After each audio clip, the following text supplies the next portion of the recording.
Hello, everyone. So last week I watched the recent live-action adaptation to Ghost in the Shell, directed by Rupert Sanders and starring Scarlett Johansson. The film is set in a dystopian future where the line between humans and robots are blurring.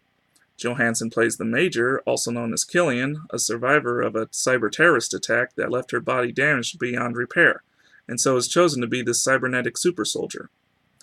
She is then sent to work for this anti-terrorist bureau, Section 9, where she begins to investigate a terrorist who the Major eventually discovers knows a little bit more about her and her past than what her own employers would like her to know.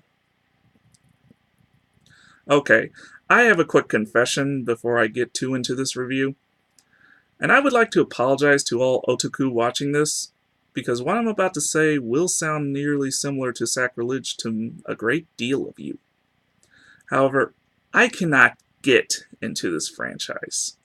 What I mean to say is, I have tried, on numerous occasions, to watch the original 1995 film with very little no effect.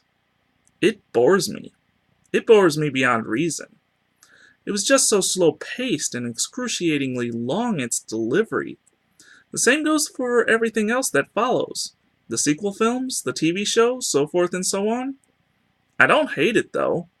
I'm indifferent to it, if anything, but that doesn't mean that I hate it. I appreciate it for the influence it had on pop culture, especially the effect it had on the Wachowski brothers when they made the Matrix movies. Well, the first two, anyway. The third one I find just as forgettable as, dare I say it, Ghost in the Shell. That being said, let's move on to how I felt about this movie. Truth is, I really liked it. It's a very entertaining film, at least in its visual style, its delivery in action and special effects.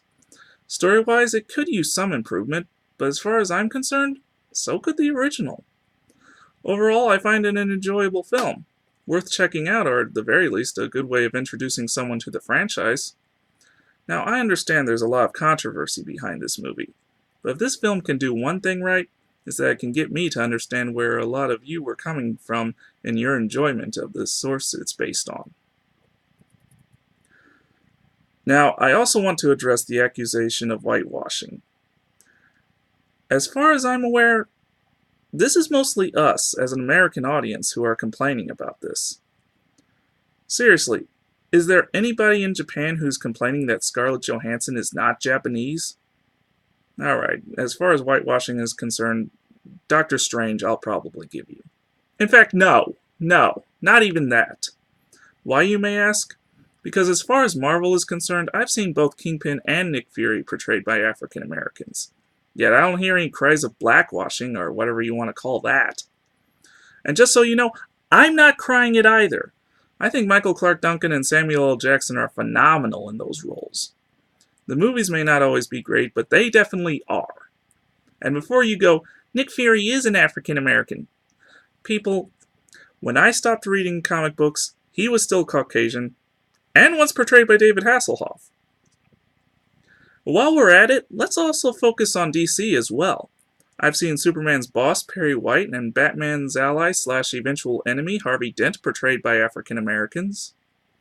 Although, to be fair, Lawrence Fishburne's probably the only saving grace to the DC Extended Universe.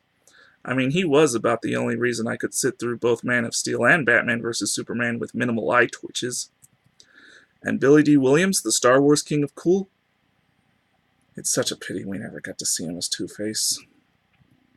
Can I go on? Denzel Washington as Robert McCall in The Equalizer? He's not exactly a white British guy. Benedict Cumberbatch in Star Trek Into Darkness?